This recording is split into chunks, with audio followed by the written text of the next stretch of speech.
Boa noite a todos. Eu espero que a gente tenha um bate-papo agradável sobre esse tema que eu considero muito oportuno para falarmos agora. Vocês podem pensar, bom, será que não é uma coisa meio desatualizada? A gente está falando de um pensador renascentista, Cinquecento, isso foi em 1463, nasceu Pico della Mirandola. Porém, eu considero que esse tema, esse texto, que é o discurso sobre a dignidade do homem, é uma das coisas que a gente mais necessitaria ouvir hoje em dia.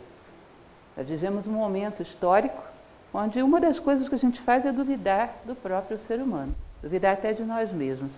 Imagina a quantidade de notícias, a quantidade de violência, corrupção. Existe quase que uma campanha organizada para que o homem desacredite de si próprio. Isso, do ponto de vista da filosofia, gente, é algo bastante grave. Porque você acreditando que pode ser coisas grandiosas, já não é fácil ser. Sem acreditar, a chance é praticamente nenhuma. Esse discurso, que eu considero uma das peças escritas mais belas que eu conheço, tipo de texto de cabeceira mesmo, ele fala a respeito da grandiosidade do ser humano, desse gradiente de possibilidades que existe dentro da condição humana. Que, em geral, hoje a gente tem ouvido muito falar a respeito do quanto podemos descer, mas esquecemos o quanto podemos subir. Vocês podem achar que eu estou exagerando, mas eu honestamente acho que nós temos uma tendência à morbidez no nosso momento histórico. Porque é certo, o mundo é dual. Em algum lugar faz calor, em outro faz frio, as coisas têm luz, tem escuridão, tem bem e tem mal, logicamente. Nós temos um foco tão grande em noticiário catastrófico, o negativo, o criminoso. Será que em lugar nenhum do mundo existe alguém fazendo bem, que poderia ser manchete? E será que dar manchete ao bem não ajudaria o homem a recuperar a confiança em si próprio? Talvez não incentivaria outros a fazerem o bem também? Vocês percebem que essa morbidez ela gera uma expectativa negativa que tende a fazer com que as coisas ainda fiquem piores? Todo mundo vai esperando o pior de si mesmo e dos demais. Então, eu acho muito oportuno a gente lembrar desse humanismo do Renascimento. Não vou entrar aqui em detalhes, porque não é aula de história. Todo mundo sabe que um dos focos principais da época áurea do Renascimento, no final já decai isso, mas na sua época áurea, era o humanismo. Acreditar no homem, retomar a esperança no homem. Classicismo, recuperar aquela visão do homem que havia no período clássico, e humanismo, retomar a crença do homem. Vocês vão perceber que a história ela vai como se fosse uma senoide. E nós vivemos de novo um ciclo muito baixo em relação a isso. Então, novamente, temos essa ideia de que se o homem for redimido por algo mais, ele por si próprio não tem como se redimir. Ele não tem possibilidade de construir a sua própria libertação. Ele precisa de alguma ajuda externa. Mudaram as crenças. Não estamos mais naqueles 1000 anos de Idade Média Ocidental. Tem gente que acredita que vamos ser redimidos pelos extraterrestres, mas de qualquer maneira continua sendo redimidos por terceiros e não pela nossa própria vontade, amor e inteligência. Então, no fundo, filosoficamente, é a mesma coisa. Nós temos muitas teorias hoje, por exemplo, que dizem que as pirâmides do Egito ou os grandes templos da Babilônia não foram construções humanas, foram extraterrestres. Eu não duvido da possibilidade, aliás, acho muito lógico que haja extraterrestres. Mas cá entre nós, se eu tiver que dar alguma coisa para os extraterrestres, eu dou o governo dos tiranos do mundo inteiro, eu não vou dar as pirâmides do Egito. Isso é humana, isso é nosso. Isso é o que a gente tem para se orgulhar mais, não vou entregar isso. Disso a gente não deveria abrir mão, porque isso significa para a gente uma autoestima que a gente deveria preservar. Um momento de honra, aí nós somos grandiosos. E éramos nós, éramos seres humanos. Então nós podemos voltar a esse ponto, se acreditarmos que chegamos aí. Relembrarmos o quão grande podemos chegar a ser. Como dizia Platão, cultivar a memória dos heróis é necessário para que o homem relembre o quão grande ele pode chegar a ser. Isso é muito importante. Bom, esse rapazinho, que é o Pico della Mirandola, ele é uma vida bastante complicada. É um gênio, todo mundo sabe que ele aos 23 anos falava um monte de línguas e publicou as suas 900 teses. Simplesmente, imaginem vocês um garoto de 23 anos que escreve 900 teses sobre todo o conhecimento do mundo. Religião, história, arte, filosofia, tudo. E disse, aqui está reunida a sabedoria do mundo. Ele já tinha andado para a Universidade de Pádua, Bolonha, Paris, falava um monte de línguas, tinha estudado desde o conhecimento de Orfeu, Zoroastro, tinha estudado o conhecimento judaico, conhecia muito da cabala, enfim, ele já tinha andado pelos 4 cantos e conhecia de tudo. Ele resolveu, muito modestamente, queria resumir o conhecimento do mundo em 900 teses. Modesto, rapaz. Isso com 23 anos. Uhum. Aí, com 23 anos, ele chega em Roma e diz, está aqui, o conhecimento todo do mundo. Eu pago a passagem de quem quiser vir de qualquer lugar do mundo para rebater qualquer uma das minhas 900 teses. E não foi ninguém, até hoje não chegou ninguém lá para rebater nenhuma das 900 teses. Ele era rico, de família nobre, na verdade, Pico della Mirandola era conde da Concórdia, da sua família, por ambos os lados, pai e mãe eram nobres, e ele era destinado ao clero. E resolveu se tornar um grande estudioso, um grande intelectual, e um dos protegidos de Lourenço de Médicis, família de Médicis florentina, que protegeu tanto as artes, a filosofia, a ciência, e ele era realmente um prodígio, só que um prodígio um pouco instável emocionalmente. No final da vida, nós vamos ver, ele falece com apenas 31 anos, negando todas as suas ideias. Ele se une a um dos maiores fanáticos da história, que era Savonarola, que era aquele que ficou famoso por colocar na fogueira obras de arte valiosíssimas, destruir obras da antiguidade e até do próprio Renascimento. Disse que até esboços de Botticelli ele andou queimando, que a arte era pecado, o conhecimento era pecado, ele era antirrenascentista. Ou seja, chegou a um ponto tal de, não pode dizer nem que na maturidade, com 31 anos, ele era muito jovem, renegar todo o seu conhecimento. Eu acho que o que faltou, bom, quem sou eu para achar alguma coisa?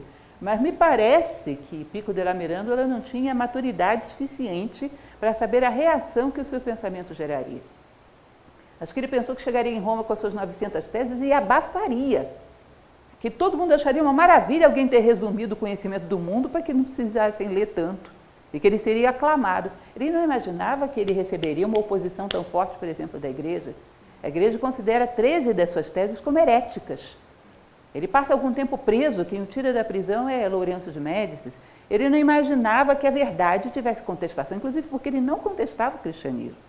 A ideia dele era fazer uma fusão entre o cristianismo, a religião órfica, a religião de Zoroastro, zoroastrismo, queria juntar um pouco de tudo, Hermes Trismegisto, que ele gostava demais, Egito, e ele achava que isso ia ser uma coisa, uma certa ingenuidade de achar que as pessoas estavam buscando a verdade, e não uma visão dogmática que tinha sido adotada como a verdade oficial. Eu percebo que ninguém queria saber nada de verdade, nem de 900 teses, nem de 9 teses, nem de tese nenhuma. O que aconteceu é que ele entra numa instabilidade emocional muito grande, que acaba virando um radicalismo e um fanatismo muito violento. Ele morre aos 31 anos de idade, disse que envenenado por arsênico. Vocês sabem que recentemente fizeram a exumação do corpo de Pico della Mirandola. Ele era um homem de 1,93 m e que morreu envenenado por arsênico, o que não chega a ser grande novidade nesse momento histórico, vocês sabem. Não chega a ser grande novidade. Envenenamento, assassinatos, de todo tipo, era uma coisa, bom, uma época bastante conturbada. Porém, esse trabalho que ele faz, então, que é o discurso sobre a dignidade do homem, foi uma introdução às 900 teses. Como se ele quisesse dar uma abertura, fazer, digamos assim, um prefácio, uma introdução às ideias das 900 teses. E hoje é o que ele tem de mais conhecido. O discurso é de uma beleza tremenda. E ele vai falar da liberdade e do poder humano como ímpares na natureza. E as ideias são muito atuais, são muito fortes, e é uma das coisas mais bonitas que eu conheço para dar realmente no homem fé em si próprio, restabelecer a fé em si próprio. Então esse é o nosso amigo Giovanni Pico della Mirandola, conde de La Concórdia, que a única coisa que ele não teve na vida foi concórdia, ele não concordava com nada, mas ele era conde da Concórdia. Então o discurso sobre a dignidade do homem, ele é composto de 2 partes. É claro que eu não vou colocá-lo todo aqui, não teria como, é longo. Eu peguei pedaços. E aí eu confio firmemente que vocês vão chegar em casa, vão abrir a internet e vão ler, porque existe lá em PDF free, todo o discurso sobre a dignidade do homem, que é válido. A segunda parte é uma parte que ele se dirige mais à defesa da filosofia, perante príncipes, perante sacerdotes, a defesa da filosofia como algo que era o único resgate da ignorância humana, o único resgate da miséria humana. Isso é interessante porque nessa época vários autores se voltaram sobre isso, porque a filosofia ao mesmo tempo que era adotada por muitos, era rejeitada por muitos outros, sobretudo a partir da Contra-Reforma. Então eu me fixei mais na primeira parte, embora tenha pego um pedacinho da segunda, onde ele vai falar do homem propriamente dito. São pedaços, trechos, é a parte mais conhecida em geral. Então vamos falar um pouco a respeito de dignidade, que vem do latim dignus, que é aquele que faz por merecer ser o que é. E se diz que vem do proto-indo-europeu digne, que significa receber o lugar que lhe corresponde no universo. Como se recebêssemos a luz, a iluminação que precisamos para encontrar o nosso lugar no universo. Uma das virtudes que mais necessitamos, eu acho, em momentos históricos de decadência, em momentos morais de decadência, é uma virtude muito interessante para relembrar. Dignidade significa respeito a si próprio. Para que você respeite a si próprio, você tem que saber quem é você, ou seja, exige autoconhecimento e um monte de coisas que vêm atreladas. Então ele começa falando a respeito desse Abdala Sarraceno. Li nos escritos árabes que, interrogado Abdala Sarraceno sobre qual fosse o espetáculo mais maravilhoso do mundo, respondeu que nada havia de mais admirável do que o homem. Bom, Sarraceno era a maneira como na Idade Média chamavam todos os muçulmanos. E esse Abdala al-Mustakar existiu de fato no século XII. Se diz que ele era um sábio que foi responsável por traduzir para o árabe várias obras de origem persa, medo-persa. E que a ideia dele era resgatar, mais uma vez, ou seja, renascimento, nesse sentido de renascer a consciência do homem sobre o valor que ele tem no mundo, não é um só. Nós vamos ver para vários locais do mundo, em vários povos, houve um momento de despertar e um momento de adormecer. Parece que o que acontece com os povos é parecido com aquilo que acontece na nossa vida. Então nós podemos dizer que esse Abdala al-Mustakar é um renascentista do século XII, do mundo árabe, e que traduziu grande parte dessas obras medo-persas para o árabe, para que os árabes relembrassem do seu passado grandioso, o Império Persa. E ele falava a respeito disso, de que tudo o que ele tinha visto, era um grande intelectual, tinha uma sabedoria bastante extensa, ele não tinha visto nada mais admirável do que o homem. E aí eu escolhi a dedo essa imagem porque é a imagem do humanismo renascentista, né? O homem como um elemento maravilhoso, que tudo gravita em torno dele, a importância que ele tem de fazer com que os fatores gravitem à sua volta. Como ele pode fazer isso? Que é o homem vitruviano de Leonardo. E aí ele continua, sempre com as citações enciclopédicas, que ele cita todo mundo. Tinha um conhecimento realmente, Pico della Mirandola era fantástico. O que havia para ser lido, eu acho que ele leu. Na sua época, ele andou para os 4 cantos do mundo, ele conseguiu comprar escritos hebreus antigos, que ninguém sabe dizer se eram autênticos, se não eram. Acho que ele consegue comprar 60 pergaminhos de escritos hebraicos antigos que se atribuía a Esdras. Ele andou pelo mundo e gastou sua fortuna atrás de conhecimento. Então ele cita autores dos 4 cantos do mundo. Ele vai dizer que com essa sentença de Abdala Sarraceno, concorda aquela de Hermes. Grande milagre, ó Asclépio, é o homem. De onde vem essa obra, quem é Hermes? Muito rapidamente, porque senão a gente vai ficar aqui até 10 horas da noite tentando explicar as fontes do Pico della Mirandola. Vocês sabem que Marcílio Ficino, que inclusive foi mestre dele, que era um grande filósofo renascentista, apoiado por quem? Adivinha? Lourenço de Médicis. 9 entre 10 filósofos renascentistas adotam Lourenço de Médicis como patrocinador. Era uma unanimidade. Então, Marcílio Ficino, entre outras coisas, a pedido do avô, o Médici antigo, que era Cosme de Médici, traduz para o latim o Corpus Hermeticum de Hermes Trismegisto. Traduz as Enéidas de Plotino.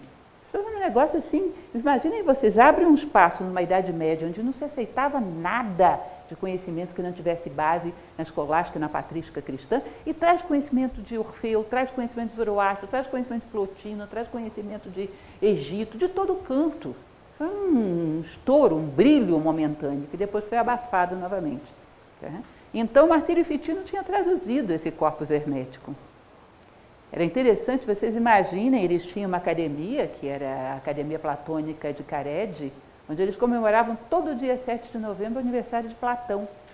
Era uma nova academia platônica, era brilhante. Aí vieram nomes bizantinos que ensinaram muita coisa. Era um momento brilhante da história, no meio, de repente, de uma Idade Média. Isso começa no século XIV, na Itália. Esse período, século XIV e XVI na Itália, a quantidade de coisas que aconteceu, sobretudo em Florença. E essa família, sobretudo o avô e neto, Cosme e Lourenço de Médici, tiveram grande responsabilidade nisso. Sabiam muito bem o que estavam fazendo, tinham uma intenção clara. Eram banqueiros e usavam seu dinheiro para patrocinar ciência, filosofia e arte renascentista. E muita gente deveu a sua... Eles catavam artistas na rua, levavam para casa deles.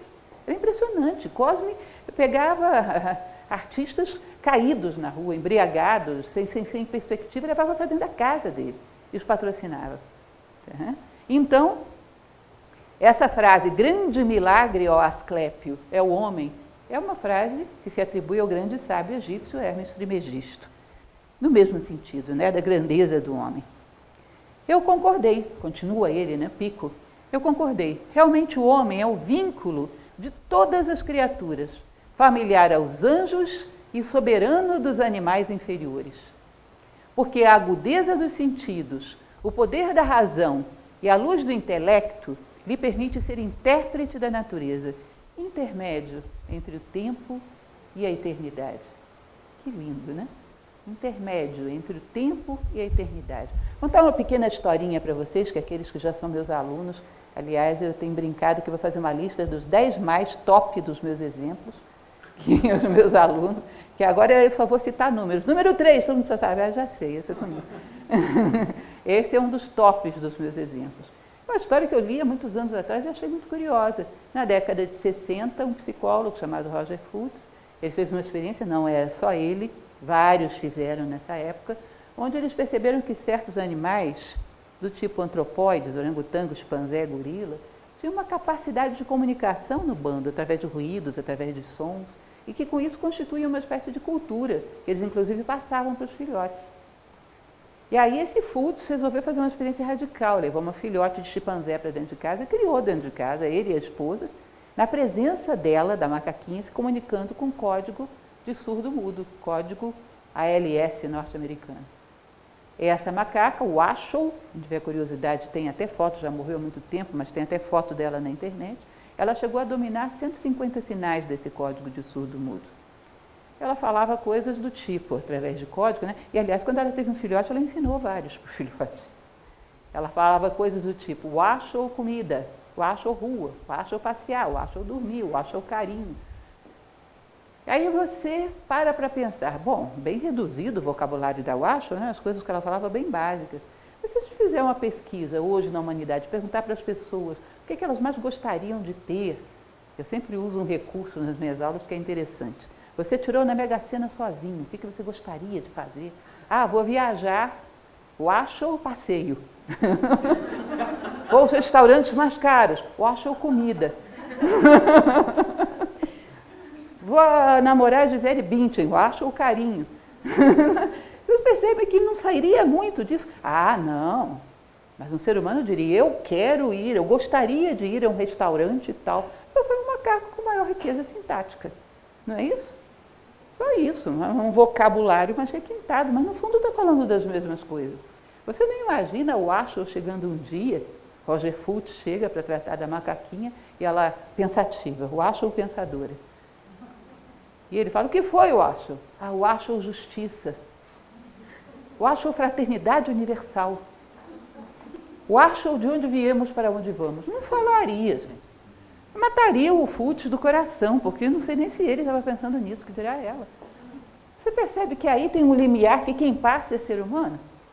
Quem passa é ser humano. Quem tem necessidade dessas coisas? Quem se alimenta dessas coisas? Ser humano, pelas vossas obras os conhecerei. Tá? Então a pedra resiste, o vegetal multiplica a energia, os animais se movimentam por instinto de sobrevivência e perpetuação da espécie, e o homem, o que ele agrega a tudo isso? Teria que agregar valores, virtudes e sabedoria. Bom, se as pedras não resistem, se as plantas não fazem fotossíntese, se os animais não procriam, o mundo entra em colapso. E se os homens não geram valores, virtudes e sabedoria? Também não entra? Vocês acham que o nosso colapso é falta de quê? Sempre falo, esse exemplo mais famoso, o número 4. causa da miséria não é falta de bens materiais, é falta de fraternidade. Causa da fome não é falta de comida, é falta de generosidade, ou seja, o que está faltando é o humano. É o humano. Então, cada ser fazendo aquilo que lhe corresponde dentro do universo, tudo encaixa, entra em fluxo. E o universo se harmoniza. Nós estamos, olha, eu garanto também, esse é o exemplo número 5, eu garanto para vocês, se vocês pegarem qualquer ser em extinção e pegarem um homem na característica plena da condição humana, plena de valores, virtudes e sabedoria, e o urso panda. Eu saio para procurar o urso panda, você sai para procurar um ser humano assim. O que você acha? Eu sou capaz de chegar com 3 pandas aqui antes de você. Sou capaz, porque realmente é um ser em extinção a humanidade, na plenitude da condição humana, e isso gera um acidente ecológico. Falta de humanidade, falta de humanismo. Nós estamos vivendo um acidente ecológico, falta de ser humano. Esse buraco, a natureza clama por seres humanos. Existe um espaço aí que não é preenchido. Então é bem o que ele está falando. Cada um tem um papel que lhe corresponde ao ser humano, através da agudeza dos sentidos, era para ser uma ponte entre o tempo e a eternidade. Já ele vai falar um pouco sobre isso, que tem uma referência clara à teoria das ideias de Platão. O que é ser ponte entre o tempo e a eternidade? Admirável, sem dúvida, o ser humano, não é? Mas seria isso o mais importante? Apesar disso, não deveríamos admirar ainda mais os anjos e os beatíssimos corpos celestes? Ou seja, para baixo, ele considera, Pico della Mirandola trabalha com essa doutrina oriental, de que o universo está em evolução. Então vem mineral, vegetal, animal, humano, e teria aí os astros, os seres do universo, todos vivos, e todos eles em movimento e em evolução. Vocês vão perceber que dentro do mundo árabe, vários pensadores falavam sobre isso também, Ibn Parsi, Bento Fail, que os planetas são seres vivos, as estrelas e seres em evolução. Ele considera que esses seres estão em evolução num nível superior ao do homem. Mas ele considera que a condição do homem é privilegiada até em relação a esses seres superiores. E não só em relação aos que estão abaixo. E por que o homem teria esse privilégio todo? Por um elemento muito importante que ele vai destacar, a liberdade. Você tem esferas fixas abaixo e esferas fixas acima. E um homem transitando aí que pode ser o que ele escolher ser. Ele continua falando exatamente sobre isso. Vejam só. Então refleti e compreendi por que o homem é o mais feliz de todos os seres vivos, digno de toda admiração, e que lugar lhe coube na ordem universal, invejável, não só para os animais, mas até para os anjos. Vamos tentar entender essa ideia, que ele vai falar bastante sobre ela mais à frente. A natureza predetermina uma pedra para resistir, predetermina um vegetal para fazer fotossíntese. Não tem como uma planta um dia dizer, hoje eu não estou a fim de fazer fotossíntese, não estou no clima. Não, descurtir. Não tem jeito. Ela é fixada pela natureza, percebem? O livre-arbítrio dela está muito limitado. Ela não pode descurtir fazer fotossíntese. Ela vai sempre fazer aquilo que a natureza... Um animal vai... Não, hoje eu não quero mais sobreviver nem procriar. Não tem como. Ele é totalmente limitado pelos instintos. Ele não tem a capacidade de um dia, não, eu não quero mais ser instintivo. Está limitado por essa esfera da sobrevivência e da procriação. Agora percebam que um ser humano é um ser... E ele diz, os seres para cima também. Os planetas têm a sua órbita, têm o seu brilho, as estrelas têm que iluminar, tudo está fixado. Agora o ser humano, se ele resolve, hoje você é pedra, fica lá catatônico na cama, fica. Não fica? Tanto fica que a gente tem muita pedra por aí. Se ele resolver só ser ambicioso, sugar energia, só querer gerar energia, bom, ele fica lá fazendo fotossíntese a vida inteira.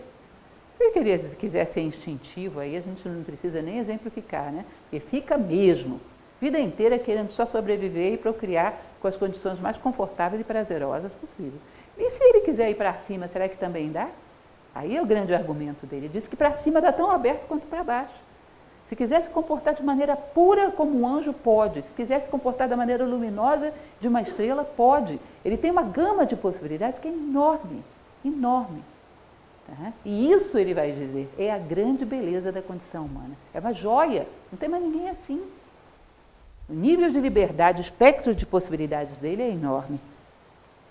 Bom, Compreendi porque é um grande milagre e um ser vivo digno de toda admiração, o ser humano. Né? Quando o Sumo Pai criou, segundo leis de arcana sabedoria, este mundo como o vemos, augustíssimo templo da divindade, criou os seres celestiais e incontáveis animais de espécies inferiores. Então imaginem, isso aí, todo mundo, já falamos sobre isso, né? Todo mundo sabe que a grande inspiração desses filósofos renascentistas era Platão. Platão trabalha com uma coisa que é a teoria das ideias. As ideias foram todas criadas no plano mental de Deus e depois se refletem aqui. Isso aqui é uma sombra, uma projeção de ideias perfeitas. Então todos os seres evoluem querendo corresponder a essa ideia que os criou. Então teria uma pedra perfeita, as pedras evoluem para isso. Teria vegetais perfeitos, os vegetais evoluem para isso, para corresponder à ideia que os criou. Acho que enquanto nós nos refletimos aqui embaixo, mal refletidos, distorcidos, essa distorção vai fazer com que nós tenhamos ansiedade de aperfeiçoamento. Até que um dia a gente casa com a nossa ideia. Somos uma encarnação perfeita da ideia que nos gerou. E aí diz que essa ideia que está lá em cima, e esse homem que está aqui embaixo, um dia se abraçam, né? E se torna um símbolo bem conhecido esse, que é chamado de selo de Salomão o Sábio. Aquele momento em que o homem aqui embaixo reflete perfeitamente a ideia que o criou. Ou seja, você faz aquilo que a natureza espera de você. A natureza precisa de uma planta, presente, as plantas estão lá. A natureza precisa de uma pedra, presente, elas fazem seu papel. A natureza precisa de homens, presente, estou aqui. Não quero outra coisa, senão fazer aquilo que me corresponde no esquema da natureza. Quero ser humano e me realizo e me satisfaço com isso. Ou seja, eu realizo o meu ideal. Isso é ser um idealista. Compreendam bem, porque são duas polaridades de pensamento que brigam até hoje. Ou você quer ser um idealista, ou seja, crescer até o seu máximo que a condição humana te permite, para beneficiar o universo à tua volta, a humanidade à tua volta, ou você quer ser um existencialista, existir simplesmente com o máximo prazer e o mínimo esforço. Não tem muito jeito. Se vocês forem olhar todas as coisas que passam pela cabeça de vocês, ou é idealismo ou é existencialismo. Ou eu quero servir ou eu quero ser servido. Ou para que as coisas me servem ou como eu posso servir as coisas. Não tem jeito. Por trás de toda a multiplicidade tem essa dualidade essencial. Idealismo e existencialismo. E no fundo, nós nem sabemos que elas existem, mas estamos escravizados por uma ou por outra. Então essa teoria das ideias de Platão. Mas ao terminar, desejou que houvesse alguém capaz de compreender a razão de tão grande obra. Está falando de Deus, né? Deus criou o universo com todos os seres, mas ao terminar, desejou que houvesse alguém capaz de compreender a razão de tão grande obra, que amasse a beleza e admirasse sua grandeza. Por isso, como Moisés e Timeu atestam, pensou por último em criar o homem. Esse, vocês conhecem, é um trecho da criação de Adão, de Michelangelo. É curioso como em tudo, na ciência, na pintura, na arte como um todo, na filosofia, os pensamentos do Renascimento se entrelaçam. Não é coisa mais simbólica do que Leonardo da Vinci, que não escreveu nada, mas a obra dele está carregada de simbolismo. Essa ideia do homem que toca a Deus e percebe a possibilidade, aliás, isso aqui está muito presente, sabe onde? Contos de fadas. É o príncipe que beija a princesa e ela desperta. É o toque do divino que desperta o homem. Sabe o que significa isso, falando filosoficamente, transplantando Michelangelo para a filosofia? Uma coisa chamada teoria do impacto. O contraste gera consciência. No contraste, nós percebemos o que as coisas são. Se você, por exemplo, tivesse, eu sempre pego como vítima essas benditas canetinhas, para dar esse exemplo. Se o universo inteiro fosse azul, eu não perceberia o azul. Eu percebo o azul porque ele termina aqui e aqui começa o branco. Se o universo soasse uma mesma nota o tempo todo, eu não a perceberia, porque ela não cessa. Entre o som e o silêncio eu tomo consciência. Entre uma cor e outra. Entre aquilo que eu tenho e aquilo que eu perco. Às vezes vou ter consciência da vida diante da morte. Então o que ele está querendo dizer aí? Num determinado momento, a divindade tinha que criar um ser que tivesse consciência reflexiva. Que pudesse se ver fora do corpo e dizer, eu existo, de onde eu vim, para onde eu vou, o que é o universo. E pudesse admirar o requinte do universo. O nascimento da consciência reflexiva, que é quando você começa a poder perceber as dualidades, poder se encontrar no meio do universo, se olhar de fora do corpo e dizer, eu tenho um corpo, mas eu não sou esse corpo. Vocês entendem que isso é um momento genial da criação, em todas as tradições. Dizem uma historinha que na tradição Zen japonesa, budismo japonês, eles tinham um método de vestibular bem interessante. Os mosteiros, quando os jovens queriam entrar num mosteiro, eles ficavam em volta das muralhas de um mosteiro zen budista e saía um monge silenciosamente lá de dentro e passava um enigma, um koan. E eram as coisas mais absurdas do mundo. E deixava o pessoal lá a noite inteira pensando a pão e água. No dia seguinte ia ver quem tinha passado no vestibular, ou seja, quem tinha uma explicação para aquilo. Era um vestibular severíssimo, não passava quase ninguém. E fala-se que um desses koans, um desses enigmas, era esse. O monge chega e diz, o som de duas mãos é esse. E o som de uma mão só é o quê? E ia embora. E o que ele queria dizer com isso? Segundo se diz, eu não passei no vestibular Zen, portanto, estou passando adiante o que eu aprendi. O que se diz é que ele falava, ó, o homem vai vivendo contraste, contraste, contraste, contraste, até que chega um determinado momento que ele tem uma consciência que unifica todos os contrastes. E que ele sabe que existe uma unidade que preenche todas as coisas. E ele é capaz de admirar essa unidade. Esse é o nascimento da consciência reflexiva. Chegou uma hora que você tem uma unidade, uma harmonia interna que compreende os contrastes. Não precisa ficar brigando uma coisa com a outra. Não precisa mais ter o atrito. Não precisa mais do conflito. Você percebe a unidade. Você percebe as dualidades, ambas como necessárias. É o yin e o yang. Que os dois se casam e fazem a esfera, ou seja, você percebe o todo. É necessário esse ser que seja capaz de perceber a grandeza do todo. Esse é o nascimento da consciência reflexiva. E quem é o ser que tem isso? Se nós imaginássemos um animalzinho, se ele estivesse aqui, nesse momento, um cachorrinho, dormindo aqui na sala, alimentado, limpo, com os seus instintos todos atendidos, estaria perfeitamente feliz. Mas se você desperta a consciência reflexiva nesse animalzinho, nesse cachorrinho, você imaginou? Que inferno! Ele levantaria a cabeça e pensaria, de onde eu venho, para onde eu vou? Por que vocês estão em cadeiras e eu no chão? O que eu era antes de ser cachorro? O que eu serei depois? Por que os cães morrem? Acabou. Lei do inquilinato no Jardim do Éden, né? Puf, foi jogado para fora. E agora terá que encontrar respostas com o suor do seu rosto. Ou seja, essa consciência reflexiva é trabalhosa, mas ela nos dá a possibilidade de entender o porquê do todo, da vida, da morte, juntar os opostos. E entender o todo.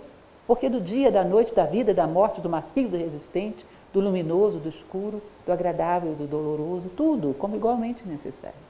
E o homem foi uma criação feita com capacidade para entender isso, a unidade. Então diz que a divindade criou o homem para entender a si próprio. Um ser que fosse capaz de entendê-lo em alguma medida. De sua criação, contudo, Deus, não restara modelo ou lugar no mundo em que se sentasse esse contemplador do universo, pois tudo já estava ocupado. Ou seja, não havia um posto fixo. Os postos fixos estavam ocupados. Fotossíntese, a planta já estava lá, estava ocupado. Lembra aquela brincadeira das crianças, que elas ficam rodando em volta das cadeirinhas, na hora que para a música tem que sentar? O homem foi o que sobrou em pé. Não tinha mais assento. As plantas estavam no seu lugar, os animais estavam no seu lugar, sobrou. Então, se o teu lugar não pode ser um, será todos. Que você tem dentro de si a capacidade da resistência, a capacidade de gerar energia, a capacidade dos instintos, mas tem algo mais. E vai poder transitar por todas essas possibilidades anteriores e até posteriores, que é a compreensão da própria unidade e do próprio sentido do universo. Então, o homem não ficou fixo num lugar.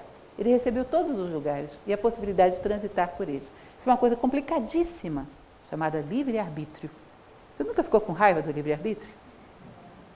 Que vontade de evoluir de patins com alguém rebocando e não precisar escolher nada. Livre-arbítrio é um negócio que é um grande privilégio, mas olha, dá um trabalho grande. Mas esse foi o local dado ao homem. Magnífica a face de Deus na criação de Adão, de Michelangelo. Digam se esse cidadão não estava vendo alguma coisa, não antropomórfico, mas uma sensação de poder fora do comum, né? De poder, de pureza, de força, de vontade. Magnífica essa pintura. Continuando o Pico della Mirandola, mas não teria sido digno da paterna potência não se superar, como se fosse inábil na sua última obra. Estabeleceu, portanto, aquele a quem nada tinha de próprio que tivesse características comuns a tudo que tinha sido dado parcialmente aos outros. Ou seja, ele não podia falhar logo na obra-prima dele. Então aí ele deu tudo para esse que não tinha recebido nada. E aí é que vem a história do livre-arbítrio, né? O Adão aqui um pouco conflituado com essa história, sem saber o que fazer com esse presente. Assim colocou o homem no meio do mundo e lhe disse: ó Adão, não te dei lugar determinado, nem aspecto inteiramente próprio, nem tarefa específica, a fim de que escolhas tu mesmo o lugar, aspecto e tarefa que desejares, segundo o teu parecer e a tua decisão. Você pode escolher, pode se lançar lá embaixo e ser como uma besta, ser inerte como uma pedra. Você sabe que a preguiça é uma forma de inércia, né? Também faz parte dos exemplos que gosto de dar. Para uma porta, a inércia é virtude, não é? Mas para nós é preguiça. Cada coisa no seu lugar não existe mal, só que inércia é virtude de porta, não de ser humano. Mas se você quiser ser feito uma porta, não pode? Está cheio de portas por aí. Não é assim? Então pode, dá. E pode ir muito além também. Agora, esse negócio do livre-arbítrio, ele é complicado, gente, porque ao mesmo tempo que ele dá liberdade, ele dá responsabilidade. São duas coisas que andam juntas. Uma sem a outra é estupidez. Ele dá liberdade e ele dá responsabilidade. E dá uma grande complicação, porque o ser humano, para evoluir, como ele é livre, ele tem que fazer escolhas conscientes. Não sei se vocês entendem isso. As escolhas feitas de qualquer maneira não representam virtude para o homem. Outro exemplo muito comum que eu dou, uma pessoa esqueceu uma carteira ali. Ninguém viu, só eu que vi. Eu preciso, olha, um dinheirinho que vem em boa hora. Esqueceu, achado não é roubado. Não é isso? Não tem esse ditado popular? Eu tenho um leque de possibilidades diante de mim. Eu escolho, sem que ninguém me pressione, devolver para o dono. Isso foi virtuoso, não foi? Foi. Eu estava livre e fiz uma escolha humana.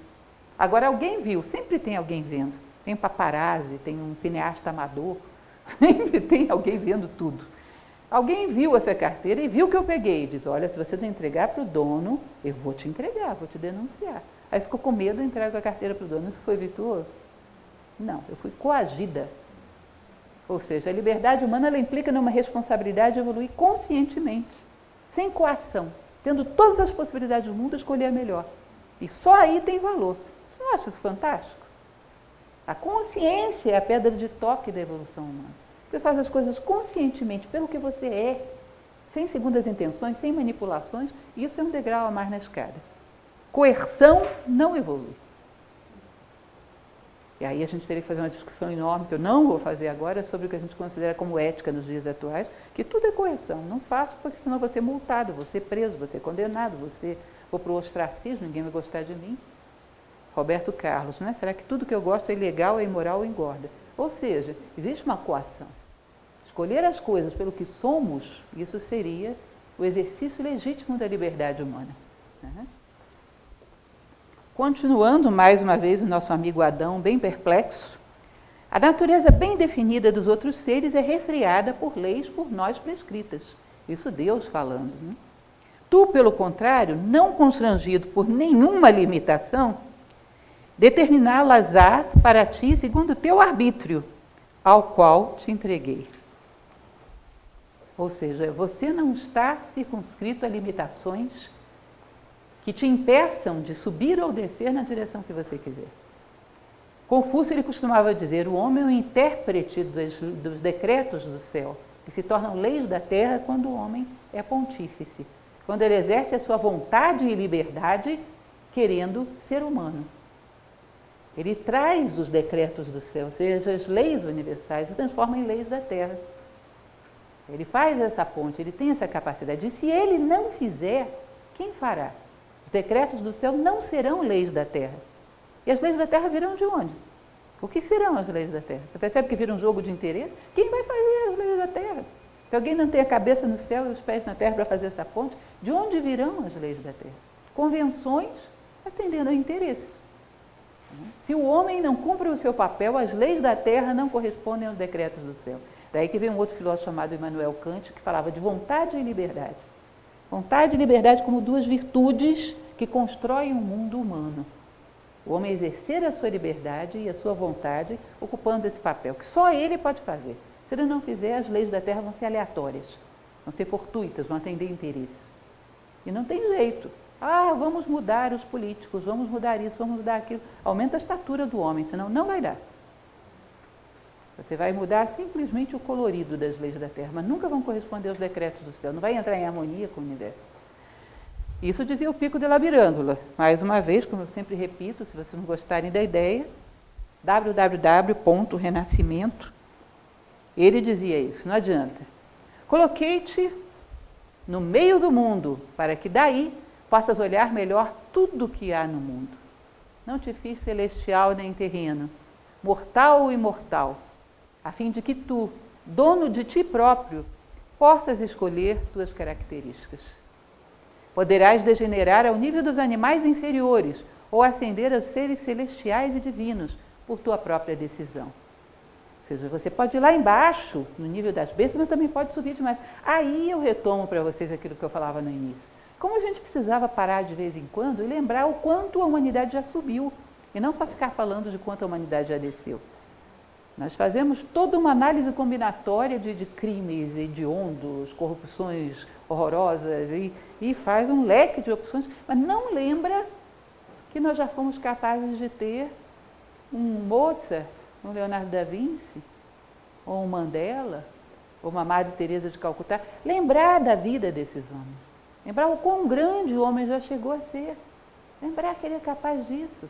Vocês não acham fantástico quando ouvem, por exemplo, eu sou meio tendenciosa em relação a isso, porque para mim tem uma melodia que eu acho divina, que é aquela lacrimosa do Requiem de Mozart. Parece que Mozart queria falar com Deus e Deus atendeu. Deus está sobrevoando aquela música.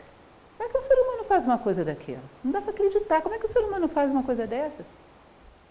Como chega a ficar 26 anos na cadeia como Mandela e sai sem ódio de ninguém? Você sabe como é que faz isso? Isso era um ser humano. A gente tem que lembrar o quão alto pode ir. Chega a ser deslumbrante a condição humana. Aonde ela pode chegar, onde ela já chegou. É uma coisa maravilhosa. E nós precisaríamos recordar, Platão dizia isso. Não esqueçam dos heróis. Vocês vão se perder se esquecerem dos heróis.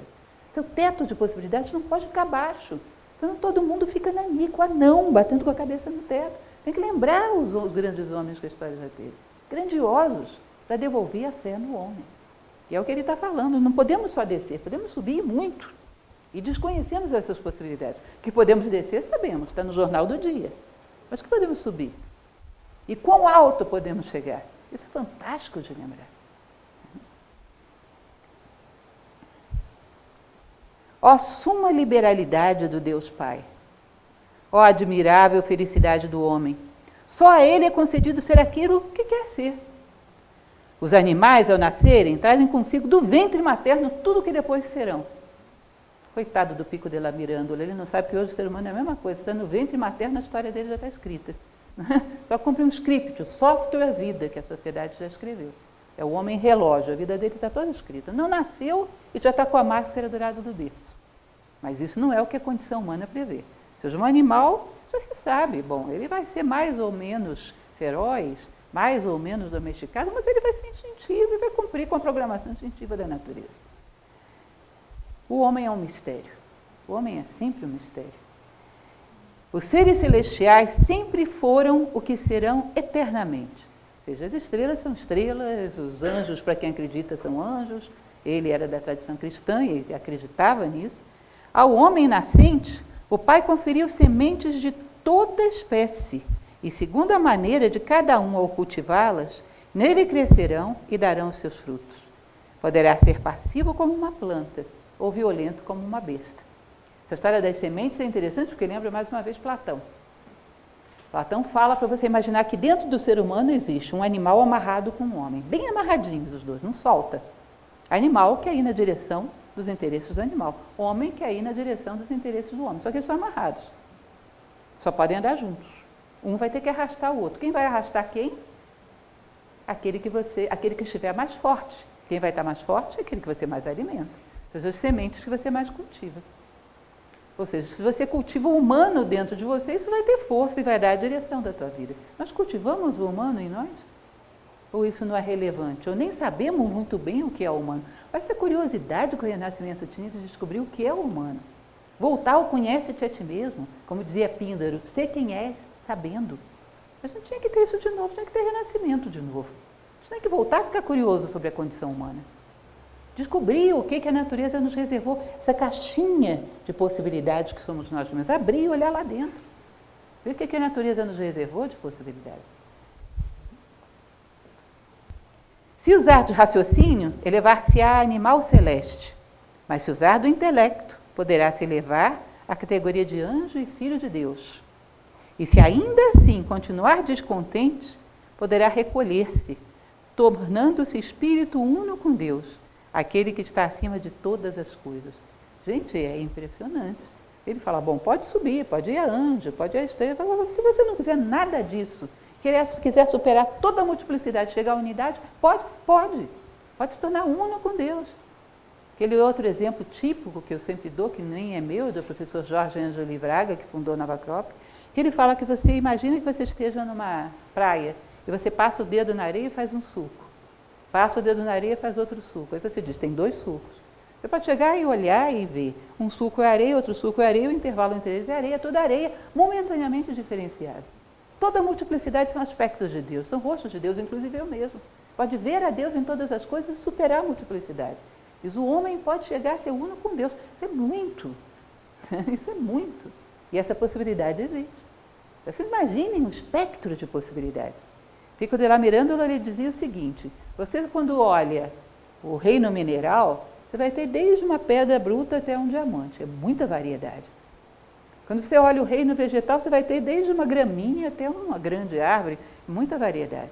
Reino animal, você pega desde um inseto até um leão. Como é que você pode dizer que o ser humano é um reino também, como ele acreditava? Se você olha, os seres humanos são aparentemente todos iguaizinhos. Não tem muita diferença. Ele diz que essa diferença está dentro. Do ponto de vista do desenvolvimento da alma humana, o homem pode ter uma alma mosquito ou uma alma leão. A variedade veio para dentro, no caso do ser humano. Não é interessante isso? Essa variedade que os outros seres têm fora, no homem está dentro. Você olhando fora não vê. Eu acho muito belo e genial. Isso era um menino de 23 anos, gente. Não esqueçam disso. Quem não admirará esse fascinante camaleão?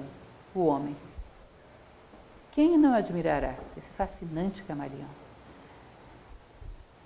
Não é a casca que faz a planta, mas a sua natureza entorpecida e insensível. Não é o couro que faz a besta, mas a alma bruta e sensual. Não é a forma circular que faz o céu, mas a reta razão. Nem é a separação do corpo que faz o anjo, mas a inteligência espiritual. Sabe o que ele está querendo dizer com isso? A embalagem não define o produto. Você não pode chegar e dizer, ser humano, cabeça, 2 braços, 2 pernas, anda em 2 pernas, bípede. Aliás, Tales de Mileto tem uma história engraçada que se conta dele, né, o filósofo grego. Ele estava numa roda e o pessoal discutindo o que era o ser humano. Aí os amigos dele chegaram à conclusão que o ser humano era um ser bípede cujo corpo não era coberto nem de pelos nem de penas. Aí ele ficou meio contrariado, chegou em casa, depenou uma galinha e jogou lá no meio da roda e disse, eis um ser humano. Era um pouco debochado esse Tales de Mileto. Ainda bem que nós, filósofos modernos, somos sérios, não puxamos esse tipo de brincadeira. Mas, enfim, sabe o que ele está querendo dizer aí? Que a embalagem não define o conteúdo. Quem faz compras em mercado deve saber isso. Você olha aquela embalagem bonitinha, tem os designers por aí que fazem umas embalagens maravilhosas, né? Você diz, vou comprar, esse negócio é bom. Leva para casa, usa uma vez, não presta. Você não vai comprar de novo porque a embalagem é bonitinha, desculpem designers, mas não compra. Porque você não escolhe as coisas pela embalagem, sim pelo conteúdo. Tem uma prática que a gente fazia antigamente, que é até perigosa, não se recomenda, que era colocar detergente dentro de garrafa de Coca-Cola, né? Perigoso uma criança beber, uma coisa assim. Se eu te perguntar o que é isso, é detergente ou é Coca-Cola? Você vai me dizer, para que serve? Para beber ou para limpar o chão? Para limpar o chão, então é detergente, não importa a embalagem. A gente não define as coisas pela embalagem, define pelo conteúdo, isso é senso comum. Você vai definir um ser humano por uma forma? Não. Ele é uma forma com potencial humano, mas talvez não realizado. Você não define as coisas pela embalagem. E isso é óbvio, vocês percebem? Isso é óbvio. A condição humana, em grande parte da humanidade, é um potencial, ainda não realizado, independente da forma, seja ela qual for.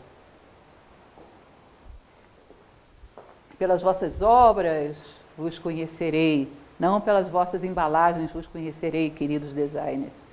Infelizmente não é bem assim. De tal modo que, abusando da indulgentíssima liberalidade do Deus Pai, não tornemos nociva, ao invés de salutar, a livre escolha que Ele nos concedeu. Que a nossa alma seja invadida por uma sagrada ambição de não nos contentarmos com as coisas medíocres, mas de buscarmos as mais altas, de nos esforçarmos por atingi-las, uma vez que, querendo, tudo é possível. Ou seja, que o livre-arbítrio não se torne uma maldição, e sim um privilégio. Tem uma máxima de dos versos órficos, dos hinos órficos, e diz: pobres seres humanos, seres de um dia, mortais por opção. Eu acho isso lindo. Mortais por opção. Podendo ser qualquer coisa, resolveram se tornar seres de um dia. Escolheram. Tem muitas opções, eles quiseram ser seres de um dia. Conta-se que havia uma vez um mestre que estava caminhando e passou um bandido, um homem muito sábio, passou um bandido e roubou sua carteira. Ele estava acompanhado de alguns alunos, quiseram correr atrás e ele falou: não, deixa isso para lá, eu podia dar tanta coisa para ele, ele só quis a carteira, coitado. Tinha tanto para dar para ele, ele só queria a carteira, pobrezinho. Eu acho isso muito interessante. Nós temos um universo de opções e tornamos o livre-arbítrio um malefício, porque não sabemos escolher. Era melhor que realmente alguém escolhesse por nós, porque o livre-arbítrio mal administrado é realmente um fardo. Que nós não tornemos um castigo e uma prisão esse privilégio que nos foi dado pela divindade. O famoso conhece-te a ti mesmo incita e exorta ao conhecimento da natureza na sua totalidade, de que o homem é vínculo e quase síntese. Quem, de fato, conhece a si mesmo, tudo em si conhece, como escreveram primeiro Zoroastro e depois Platão.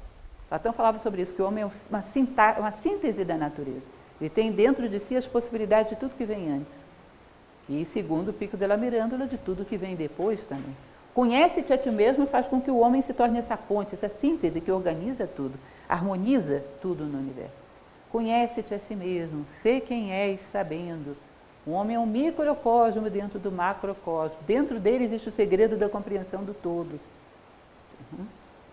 Ou seja, o homem como a chave. Isso é tremendamente platônico, tremendamente hermético. O homem como a chave. Deus fez o homem à sua imagem e semelhança. Tem essa também, né? O micro e o macrocosmo. O que é acima e abaixo, o ensinamento hermético do Caibalion. Ou seja, o homem como uma miniatura dos mistérios do universo. Conhece-te a ti mesmo e, como dizia a máxima do templo de Delfos, conhecerás o universo e os deuses. Localizando-se, você harmoniza o universo à sua volta. Como eu falava para vocês, o acidente ecológico da humanidade é falta de homens. Falta de humanidade. E aqui já um pedacinho que eu falei para vocês que eu trouxe da segunda parte, quando ele fala da filosofia, eu acho muito bonito, e constantemente ele faz essa referência. Ele diz: de tudo isso que eu falei até agora, tudo que eu expus, quem me ensinou? A filosofia. Foi a filosofia que me trouxe até este ponto e que me ensinou a depender mais da minha consciência do que do juízo dos outros, a estar sempre atento, não ao mal que de mim se diz, mas a não dizer ou fazer eu próprio o mal. Ou seja, a filosofia me ensinou o meu lugar no universo e o meu dever moral para com esse universo. Como eu tenho que me portar para que, ao olhar o meu rastro, as pessoas digam: aqui passou um ser humano. O meu dever moral, o meu local dentro do universo. Um pouco daquele homem vitruviano que abraça os 4 cantos do universo e se responsabiliza. E assume o seu papel perante ele.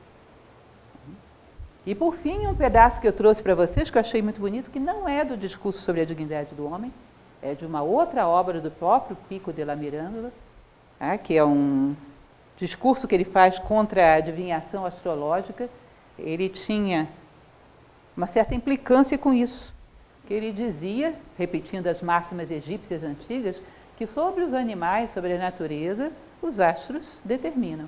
Sobre os homens, que são seres dotados de vontade, os astros inclinam, mas não determinam. Os astros todos apontam para ir para lá, você decide para cá, vai. E, inclusive, existe um certo risco nisso, né? Porque a gente começa a colocar a culpa dos nossos defeitos no horóscopo e não muda. o horóscopo, tudo aponta para cá, mas eu quis ir para lá e fui para lá. O professor Jorge Ângelo Livraga, que é o fundador de Nova Acrópole, ele dizia que a diferença entre um tronco de madeira e um barco feito da mesma madeira é que o segundo tem remos e pode navegar contra a corrente. Vontade, amor, inteligência são remos que fazem com que o homem possa navegar em qualquer lugar. Então ele não gostava dessa adivinhação futurista, através dos astros, do que o homem faria ou deixaria de fazer. Diz, quem sabe o que o homem vai fazer é o homem, porque ele é um ser dotado de vontade e capacidade de determinar o seu destino. E ele termina com essa frase maravilhosa: os milagres do Espírito são maiores do que os do céu. Nada há de mais grandioso sobre a terra do que o homem. Nada de mais grandioso no homem do que o seu espírito e a sua alma. Eleva-te até eles e estarás elevando-te para além do céu. Como é que uma estrela vai mandar em você? Se você se puser de pé, você vai ficar mais alto do que ela. Ela não vai mandar em você. Entende? Não determine o seu destino nem pelas estrelas. As estrelas são seres em evolução e merecedoras de respeito, mas você também. Elas te influenciam e você não pode influenciá-las. Essa é a dignidade do homem. Encontre. Conhece-te a ti mesmo, domina-te a ti mesmo, constrói-te a ti mesmo. Reconhece a grandeza da condição humana e não apenas a sua pequenez, porque esse tipo de morbidez arrasta para baixo. Bom, é isso. Eu trouxe para vocês, porque eu gostaria. Eu sei que é um texto bastante conhecido, mas que vale a pena ser falado 1000 vezes. Porque como é bom voltar a acreditar no homem, como é necessário. Eu espero que isso seja um sopro de esperança para vocês. Eu acho que é uma direção muito necessária para atuarmos na humanidade atual. Recuperar a fé no homem.